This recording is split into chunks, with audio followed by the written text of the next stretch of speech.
All right, ladies and gentlemen, let's just call it what it is. Bitcoin is falling and falling and falling, and people are freaking out. But remember one thing real quick. We hit $126,000 all-time high. People were euphoric. Everyone was super excited. And then Bitcoin fell all the way to $60,000 back in February of this year. So that big drop, that freaked everyone out. Literally, the fear and greed index went down to a 5. I've never seen the fear and greed index hit single digits, but that's where we were just back in February. Now, the reason why that's important is because we're back to about $62,000 here now in the month of June. So between February and June, what happened? Everyone got a little light of hope.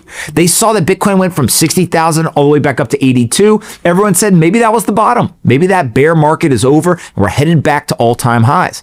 But not so fast, my friends. Bitcoin came back down and is retesting the lows of this market. Now, the reason why this is interesting is if you look at the RSI, it has been this low. This is the third time. You can see back in March of 2020, we hit this level. Then in February of this year, we hit this level, and now we're hitting it again. That usually tends to suggest that Bitcoin is super oversold.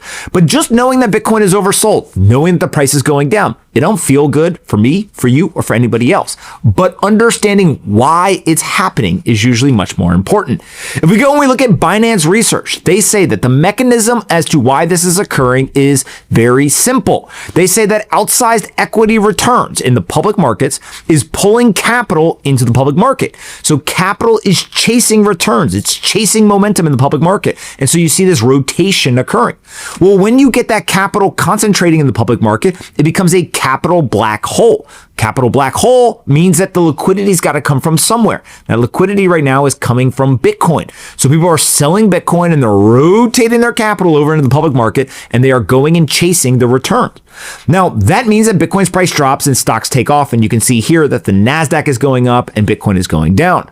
But it's not just Binance Research that believes this. Michael Saylor, the biggest Bitcoin bull of them all, he came out this morning and he said that capital markets are funding the AI build out at historic scale, about $400 billion over 6 months. The Bitcoin ETFs have seen about $4 billion of outflows since May 14th. And he says that that is pressuring Bitcoin. This is a capital rotation, not a Bitcoin impairment. Volatility creates opportunity. Now, the reason why I think that that is interesting is because you have to remember that Bitcoin has become out of favor. Why is that important? Well, most investors, they've got this idea that they are going to take their capital and they're going to chase momentum. So they see AI stocks and public markets going up and they start to chase it. And guess what? When they buy those stocks and they go up a little bit in the short term, people get very excited. They think that they're geniuses. There's lots of geniuses in a bull market. But the problem with that is that usually you start to pour more and more capital into the top of the market. So what do great investors do? Great investors take the opposite approach. They look at the things that are very popular and they say, I'm not interested in the bubbly, frothy, very euphoric type things. Instead, what I'm interested in, let me go find the assets that are out of favor, that are going to come back into favor. The things that nobody wants right now that are cheaper than they were previously. So if you take a look at Bitcoin, that's exactly where it is. It was $126,000. Nothing has changed about Bitcoin. It still is producing block after block of transactions. It is still a store of value. It is still being adopted by Wall Street and sovereign wealth funds and many, many other types of capital pools. It is still becoming the backbone for digital credit and many other aspects of these financial instruments. Yet, the price went from 126,000 down to 62,000. So if you liked it at 126,000, you should love it at 62,000. That's the whole point, is you go and you find assets that are out of favor, and then you have strong conviction that they're going to come back. Now, the other thing that people are talking about in the Bitcoin industry that I think is very noteworthy is that Bitcoin is knocking on the 200-week average. Now, the reason why that's interesting is because historically, when Bitcoin gets down to around these levels, it has been a screaming buy. It has had great forward returns. Does it mean the history is going to repeat? No, but likely it will rhyme. So my guess here is as Bitcoin has come down here, it is going to become more and more attractive. You're going to start to see people step in, they'll buy the asset, and we probably will not see all of the fear, all of the chaos, all of the uncertainty that we've seen in the past. When you read the headlines, relax, take a deep breath, calm down. Everything is fine. People are going to be freaking out. But you, if you can control your emotions, if you can simply make smart, long-term decisions, you have an advantage. And so if Bitcoin falls, great. It means that it is cheaper for you to continue to dollar cost average into it, and everything will be fine in your portfolio, in your life, and around the world. And people who tend to allocate their capital to Bitcoin at times like this, They understand, don't allocate your money looking in the rearview mirror as to what has already happened. Instead, you got to look forward. And my guess is that there is optimism and hope going forward for Bitcoin because everyone hates it. And when everyone hates Bitcoin, that usually means that Bitcoin is preparing itself to do what Bitcoin does best. The asymmetry will be back. First chart for today, guys. Look how beautiful. The what 100 Bitcoin bought us is freedom, guys. That is what Bitcoin bought us. Freedom. Please understand that. The house felt as the cage. Bitcoin was the key to escape that cage. Please understand, that is the only reason why we did what we did. We were living in a house that we bought in 2013. We paid 275,000 euros at that time for that cage, those bricks, those debts that we created. In 2017, we sold the house for 310,000 euros. So yes, we had a little bit of profit in those 4 days, but it still all the time felt like a cage because everything that we earned, we needed to pay tax on. The moment we sold the house for 100 Bitcoins in 2017, we bought our freedom. We bought our freedom. This was the key for us to escape a system that was in full control of our money. Full control. Whatever we earned, we were taxed. Whatever we spent, we were taxed. Whenever we drove the roads, we were taxed. Whenever my father and mother died, we paid inheritance tax. Our life were taxed away. There was zero freedom and we were just paying to stay in the cage. Bitcoin gave us the possibility to escape that system. That is what this chart is showing you. And at the moment, around 72K-ish with Bitcoin price, I believe we will be in 2029 more than $160,000 per Bitcoin. And just calculate what then that exchange did. Because please understand, if we would have stayed in that cage and we would have sold the house, for example, and then kept that 300,000 euros on a bank account, then do understand that that house went from 300K in 2017 to today maybe 400K. So yes, the house increased another like 30% in price. Because we left that system into Bitcoin at 100 Bitcoin, we are now able to buy back that house for around, let's say 5 Bitcoin, to be very honest, because the Bitcoin price is dipping a little bit now. 5 Bitcoin.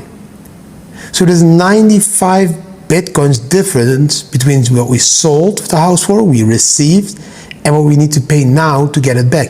Let's say I put that 300K on a bank account in 2017. I would not be able to buy back the house as that increased from 33% to 400K. My money didn't increase if I would have left it on the bank account. Now, I can buy 20 houses back. 2017, we left the fiat lifestyle, guys. We went into the Bitcoin lifestyle.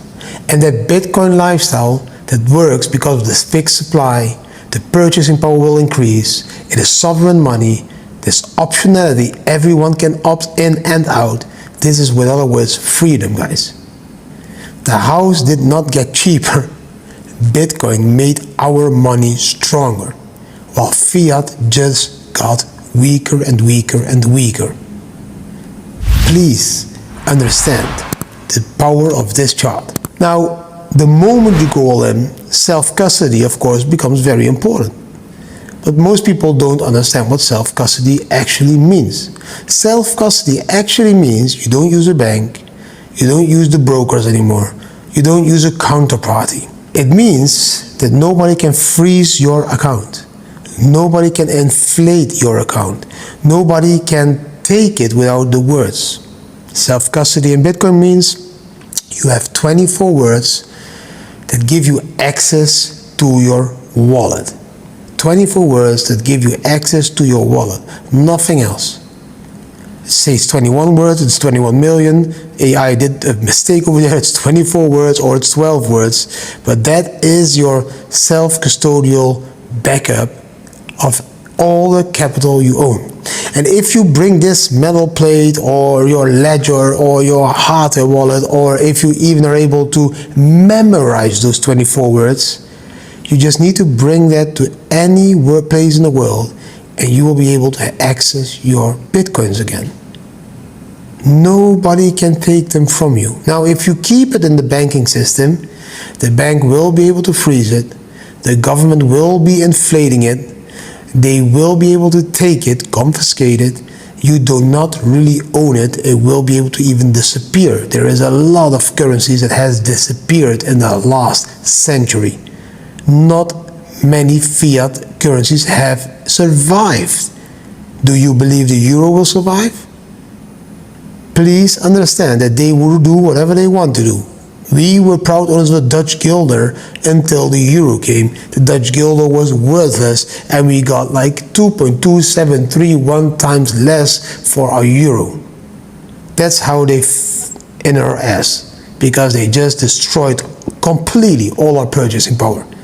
It can't happen with an asset that they can't inflate. There's only 21 million and it will only be 21 million. What did we pay to gain that freedom? Let's call it sovereignty tax. Of course we paid something for it, because also we gave up a lot of stuff, guys. Let me make my face a little bit smaller even, because it's not that important. The charts are important now. We gave up a EU pension. We gave up a social safety net. We gave up a fixed address. We gave up a traditional career path. We gave up institutional stability. But these are all promised securities. Please understand that. They promise you a monthly pension. They promise you government protection. They promise a stable salary. They promise a predictable future. And they promise comfort. But if we look back into history, they did not always keep their promises. Please understand that. So their sovereignty tax is, you give stuff up that they tell you or educate you that is very important, but the moment you become a free thinker, you realize all those things are not that important. We left that system of promises. And people said, yeah, Didi, you are gonna regret this. Our sovereign part gave us freedom, responsibility, ownership, and an asymmetrical upside. We increased our capital and purchasing power in a way that euros and dollars have never been able to do. Never. We gained freedom wherever that we were. We gained time with our kids. We gained control of our wealth. We gained self-custody, Bitcoin ownership, and a purpose-driven life. That is what actual freedom is. No boss, no bank, no borders, no pension dependency, full ownership, and never the need to ask permission ever again at one of those people that promise you all that stuff, but they never keep their promise. Do your calculation. The market decided that we made the correct decision. The house did appreciate, but a Bitcoin appreciated way more. Yes, pension funds, they did accumulate, but the freedom that we now gained compounded really fast, guys. We do not need to wait anymore till we were 65 or 67 or 70. We are free now. And it did cost a shitload of promises that they probably won't be able to keep. But we gained freedom, time, family, and sovereignty. The biggest risk, guys, was not leaving the system. The biggest risk was staying in the system. Please, if this is your first time watching this video, please you can hit up the subscribe button, like and share this video for more videos like this to come in the future. Peace out.